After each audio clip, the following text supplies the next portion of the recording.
When I first heard that it was going to be in India, I really had just a little moment where I thought I would faint.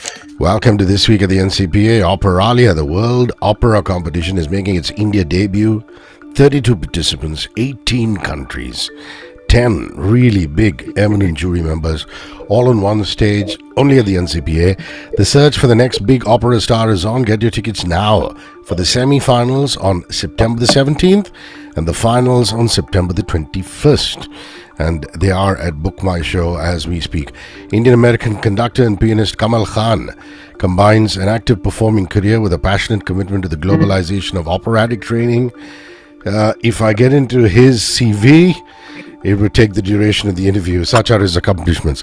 But it's truly wonderful that this is his first trip to India, and in this trip, he gets a lot accomplished because he's going to be part of Operalia in a major way, and this is his first also trip to the National Centre of the Performing Arts. How are you today? And thank you for talking to us. Thank you, Hrishi. I'm very well. I'm very happy to talk to you today. I'm talking to you from Czech Republic, but I think by the time this is aired, perhaps I'll be in India already. So it's marvelous to see you. Wow, you're such a globetrotter. Now, you have been associated with Operalia in the past, and it's just such a wonderful thing that Maestro Placido Domingo and Alvaro, his son, have managed to accomplish. I'd like you to talk about that before we get into what's happening this year. Thank you. I'm very excited to talk about Maestro Placido Domingo because he's been a big part of my life since I was very young, listening to him as a fan. And when I worked at the Metropolitan Opera on staff, some of the first projects I did, I played for his rehearsals, I played when he conducted. So we go way, way back. And the hugest admiration. I think he's really the great operatic superstar. And not just for the singing, not just for the conducting, and not just for the competition, which is a marvelous achievement, but for the way he has rolled them all together. This competition persists in being one of the few competitions which consistently places winners in major careers, connects them to very important theaters, and it's really a guarantee of quality such as few others that exist.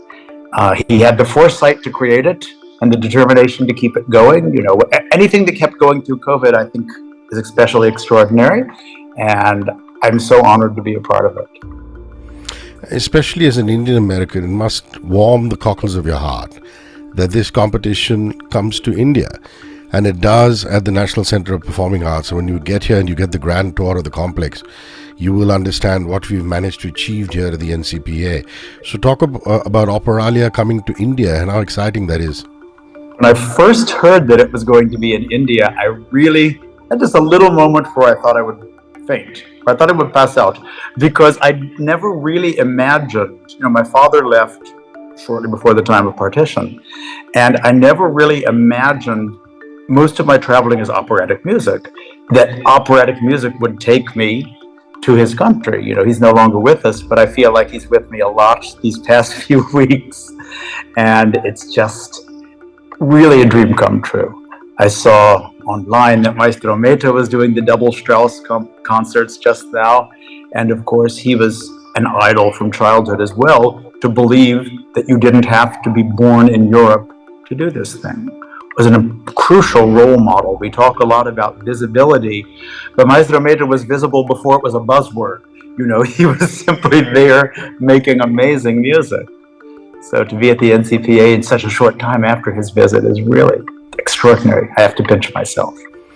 Well, I'm only connected with the opera or with Western classical music as an audience member and as an admirer of what you people do. But I tell you this, I was there at one of the concerts that Maestro Zubin Mehta conducted with the Symphony Orchestra of India this year, one of the Strausses. And truly, there were goosebump-inducing moments. And I thought it was really extraordinary that a man of his age is doing what he's doing. And his profound understanding of the Strausses was one thing that came across to me. And you're absolutely right. There's a lot of debt that we owe as Indians for Dr. Mehta, for Maestro Mehta to take this music around the world. The Symphony Orchestra of India, I'd like you to talk about that. It's very, very unique that India would have its homegrown symphony orchestra. What do you think about that? I'm very excited to get to know the players. The contact with the administration has been marvelous, just clear, respectful, to the point, fantastic. And that in Mumbai, I guess Mumbai has always had a tradition stronger of Western classical music, because I've heard Maestro Mehta discuss it and all of that. The Symphony Orchestra of India being there and being available to play this event for us is an extraordinary thing. I've heard some recordings online, they're absolutely marvelous. And I look at the season prospectus and I'm thrilled that there's such an ample musical life, Western classical musical life at the NCPA and in Mumbai, in addition to all of the wonderful cultural events from India. Now, it's going to be many-pronged. Kamal Khan's association with Operalia in India this year. Let me explain. He will be a pianist for the singers during the quarterfinals and semi-final rounds, and the finals of the Operalia competition will be conducted by Maestro Placido Domingo and Maestro Kamal Khan. So you're involved in both your avatars, if I could call it that, both as a pianist as well as as a conductor.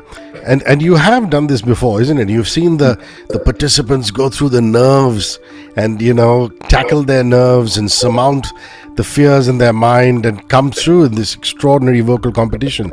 Talk about how the atmosphere is normally. Well, I had sent for a period of 8 years, I was the director of the opera school. I was a professor at the University of Cape Town in South Africa. And 2 of my students had won first prizes in previous Operalias, Predienda and Levi Segapane. And during that period, I was home in New York for something, and I ran into Maestro Domingo coming out of Café Luxembourg, restaurant around the corner from my house. And he's like, "We need to get you with Operalia." And it took a couple of years for it to happen, but then the past few years I've been doing it. And I love that business about the avatars. I may steal that from you. But the great thing about playing the auditions for some of the singers, I share the playing with 2 wonderful colleagues, 2 sisters, Tata and Nino, the Sanikidze, and they are just the best people to work with you can imagine. So we are all sharing information, so we're sort of ready. We don't know what music will be performed with the orchestra until the semifinals. We have a general idea, we have a list, but in terms of actually rehearsing, it's all divinely last minute. Our other great colleague who's no longer with us, Maestro Leonard Bernstein, once said that in order to achieve great things, 2 things are needed: a plan and not quite enough time. And we're there. We have a plan and we have not quite enough time. So I think great things will be accomplished. For those of you who want to know more about Maestro Kamal Khan, there's a PBS Channel 13 documentary called I Live to Sing. He just mentioned his work in South Africa, fleetingly. It's based on his work in South Africa. It won the 2014 Emmy for Best Cultural Program. Now, the Symphony Orchestra of India also is unique in that it's also a traveling orchestra, and they've been, every year they do this wonderful tour. And this year it was the UK and in Europe. Have you managed to catch them outside of India somewhere? Not yet. This will be the first live in-person contact I certainly will be watching for from now on. I don't know if we've lined up in the same place. I think I would have seen it. I think I would have remembered. You performed with so many opera companies around the world. I mean, we're talking every opera company from the Metropolitan Opera, New York City Opera, to the Cape Town Opera South Africa.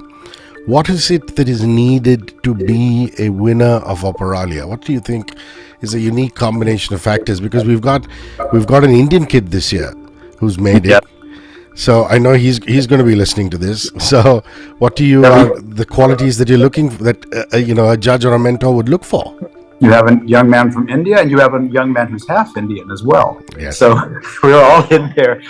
Look, everyone is looking for something that will move the art form ahead, a real figure. You think about Luciano Pavarotti, he was a figure that moved the art form ahead. Placido has moved the art form ahead. So the jury, I know it's easy to be frightened of the jury, but the jury are hoping like crazy to fall in love with you. They want the next great singer. And sometimes this competition has found some extraordinary ones, not just my students that I love, but lots of people. And what's required, obviously your nerves have to be pretty steady. Your control of your body, of your instrument, the vocal instrument is sitting inside of the body. The same voice that you use to scream at your wife or your husband or your mother or whoever is the same voice that you use to sing. So it's not like a pianist, I can close up the lid of my piano and go do whatever. A singer cannot close up the lid of their voice. It's always with them. So comfort in this intimate relationship with their voice and a certain, let's just say, sometimes it's easy to share things with one friend. The great singer is able to share things confidentially with a room of 2,000 or 3,000 people in the dark, to make each of them feel like they're special and they're being sung to and talked to. How beautifully put. I'm gonna actually close this interview with while I was doing my essential reading on you and going through your website and other literature, there's a very fine comment written by a journalist saying, who's obviously gone and see you conduct. The Cape Town Philharmonic gave fine support throughout. Kamal Khan controls his forces with both affection and impressive authority. I think that's the secret of being a great conductor or a great mentor or a great guru or a great coach. Affection and impressive authority. Authority when it's needed, affection when it's needed. We really look forward to having you in India and hosting you at the NCPA and have you part of Operalia once again. And I hope to personally come and meet you backstage, Maestro Kamal Khan. It's been thank you for your time, most importantly, and see you very soon. Thank you, Hrishi. Looking forward to it so much. We've seen some really monumental moments in the exchange of comedians between India and the UK. Soho Theatre has presented Zakir Khan at the Royal Albert Hall, Veer Das. Welcome to This Week at the NCPA. My guest is Pooja Sivaraman. She's a Bombay-born, London-based playwright and theatre maker. She's currently creative associate at Soho Theatre, where she works in development for Soho Theatre India, a project of artistic exchange between London and Mumbai. And Bruce Guthrie was just talking in very vibrant terms about this relationship between the NCPA and Soho Theatre. Hi, Pooja. Welcome to the show. Hi. Thank you so much. Happy to be here. Congratulations are in order. I believe, other than your primary venue at Dean Street, you're going to open one at Walthamstow in the United Kingdom. And these are great times for the Soho Theatre. Yes, absolutely. In addition to Dean Street, we are opening up a 1,000-seat venue in Walthamstow later this year. And that will be primarily comedy, but hopefully see some great panto and some great theatre as well. Walthamstow is also a very South Asian-driven community, and so there's a keen intention to continue to platform work by South Asian artists. Soho Theatre and NCPA's partnership, what it really means for artists and audiences alike in the theatre community. Let's start with theatre and then we'll go on to comedy and other departments. So a lot of these, so Soho Theatre has been working in India for over a decade now, and a big part of the Soho Theatre India project was started by our executive director, Mark Godfrey, who has Anglo-Indian heritage. And Soho Theatre in the UK has been such a hub for new writing and experimental theatre, real fringe punk theatre. And I think there is incredible scope of this collaboration with Indian artists and the development of new exciting work. So this presentation of the Gentlemen's Club began over many kind of galvanizing conversations with Bruce from the NCPA. We both felt really passionately about this show, that it would be a great show to present at Soho Theatre for all the incredible reasons that I'm sure they already spoke about last week. But I really hope that it signals to artists, not just in India, but internationally, that we at Soho Theatre are so excited about being a platform for this work. I think a huge part of our audiences come from South Asian backgrounds. We have a long history of working with British South Asian writers and have been the first to program works by Tanika Gupta, Gurpreet Kaur Bhatti, amongst others. And this feels like a really exciting beginning of platforming work from contemporary artists in India, and hopefully continuing to develop new writers and new mediums of performance that can reach a global platform. Well, just to cue you guys in, tickets are now live for the Gentlemen's Club. 27th and 28th of September here in Mumbai City at the Experimental Theatre NCPA, after which Patchworks Ensemble shall be travelling with the play to the United Kingdom, and we're very excited about that. And Pooja and myself will talk a little about those shows up ahead in this particular conversation. But tickets are live now. You ought to go and see it. Really, Pooja Saroop, Sheena Khalid, the Patchworks Ensemble have done such a splendid job as far as the Gentlemen's Club is concerned. Let's move to comedy. Janine Harouni, the comic who debuted earlier this year, recorded a full house. It was the first event of the partnership. How encouraging was it for both NCPA and Soho Theatre? Very encouraging. I think we've presented several comedians in India. There's Janine Harouni, who had a sold-out run at the NCPA. Olga Kok, who has fallen in love with India and come back several times to do tours in various cities around the country. Nina Conti, the list can go on. So in terms of that side of the international exchange, it's proven to be really encouraging and exciting. In the other direction, we've also worked closely with OML to bring comedians from India to the Edinburgh Fringe for the last 2 years. And last year was a particularly exciting moment because Uruj Ashfaq, one of the comedians, ended up winning Best Newcomer, which is, sort of like an Emmy in the comedy world. It's a very big deal. And so it was quite a monumental win for her and for us at Soho Theatre. And within this year, we've also presented Zakir Khan at the Royal Albert Hall and Veer Das. Zakir Khan sold out 4,000 seats to a show that was entirely in Hindi and had a 10-minute standing ovation. I was one of the people in the crowd, and I can't emphasize how much of a proud moment it was to play some part in the whole thing. So there've just been incredible achievements in the world of comedy, especially, Soho Theatre does so much in the world of comedy on a global scale, and to play a part in bringing Indian comedians to the UK has been so incredibly special. Part of my remit as creative associate with a strong theatre background is to try and find the same path for storytellers and theatre makers in different disciplines. I think what's great about Soho is there's a real Venn diagram of comedy, theatre, and cabaret, which much of the work that we program sits in between. The Gentlemen's Club feels so aptly across all three, which is why it just captures the energy and the ethos and the spirit of our building and the kind of work that we really want to platform. So I think down the line, there's exciting things to look forward to. We have strong intentions of continuing artist development programs in India and facilitating more of an exchange between our home on Dean Street and various partners across the country in India.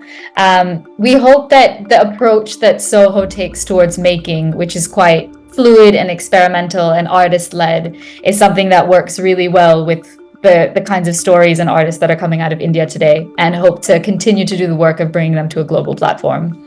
Well, I remember seeing the Gentlemen's Club and being absolutely gobsmacked.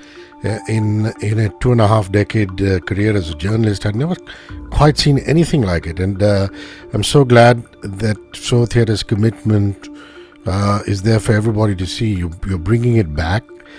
And that's my question. Why you felt so strongly about Gentlemen's Club being brought back, the current conversations and artistic expressions around gender, and how important that is to you at Soho Theatre. Even before I started working at Soho Theatre, Gentlemen's Club was one of the first shows I thought of to bring over to our stages in the UK. And that is because of the dedication that Soho has to works by South Asian artists and to queer artists. I think there have been so many incredible queer performers that have taken to the stage at Soho Theatre. In addition to being a hub that develops writers and comedians, Soho Theatre also has a very successful drag and cabaret lab, which sees hundreds of different artists come through every year and have gone on to do really incredible things in the landscape of queer performance in the UK. I am so excited by the prospect of international cross-pollination in that space. I think so many people in London who perform drag or perform cabaret have so much to learn from how iterations of gender exploration have existed across the world. And I think India, especially, and South Asia comes from such a rich history of exploring gender through performance.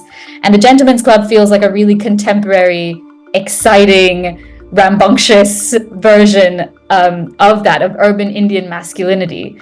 I think I often say that what I love about film, for example, is that it lets you travel. Theater usually brings you closer to where you are.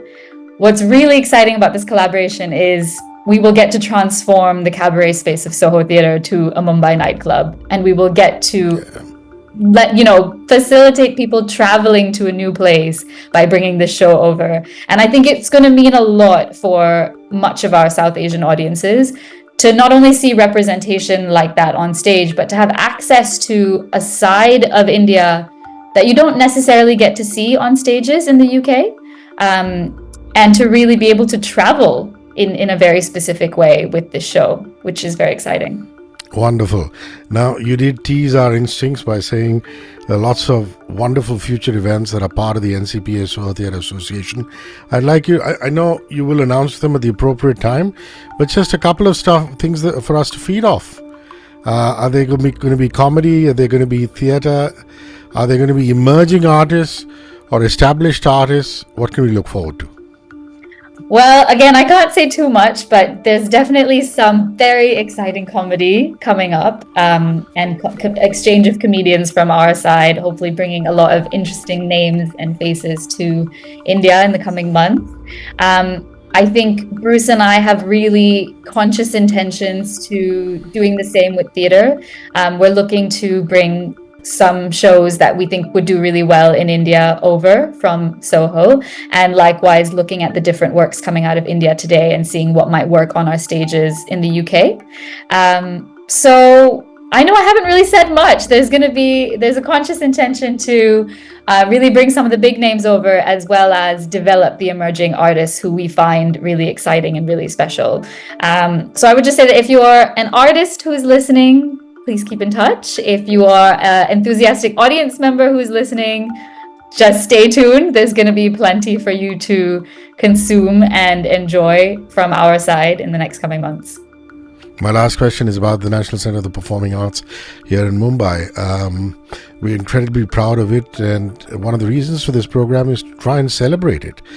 I'm sure you've taken more than your fair share of rounds across the facility, whether it's the Jamshed Baba or the Tara Theatre or the Experimental or the little ones, which is Little Theatre and Godrej Theatre and the Art Gallery. What do you think about our facility, and any memorable any gigs or plays or performances that you've seen at the complex? Well, so I'm originally from Bombay and very much started my theatre career in Bombay. And so the NCPA was an incredibly special place for that. I think not only the facilities, but also the dedication towards emerging artists in the offerings of workshops and of chances to see work from all across the world has just been incredible in my development, not to mention, I'm sure, the development of many other artists. It's a real nostalgic place, I think, because I would often go with, family or friends, and I think a trip to the theatre would also mean, a walk across the Queen's Necklace and the seafront, and going to Swati Snacks afterwards and getting a post-show meal. I think I've seen such incredible shows from the likes of, the Patchworks Ensemble, Foize Jalali, really incredible theatre makers that have shaped my understanding of the kind of work that I like and the kind of work that I want to create. So it's an honor, really, to be partnering, to play a role in this partnership with the NCPA. And I think there's a real dedication towards theatre and storytelling in an industry that needs all the support it can get, because as we all know, it's difficult out there. It's really hard. There's not that much support for makers of art and of theatre. And I think why this presentation feels really exciting is because it's a win, and we have to celebrate these wins because they don't come across that often. And I just hope it continues, and I hope that people see creating work as something worth pursuing despite the difficulties of the industry and the environment. 27th and 28th, the Gentlemen's Club is at the Experimental Theatre NCPA. Tickets are live now at Book My Show. Go get them. After that, they go on tour to the United Kingdom in this wonderful collaboration with Soho Theatre. Thank you, Pooja Sivaraman, for talking to us. Cheers. 94.3 Radio 1.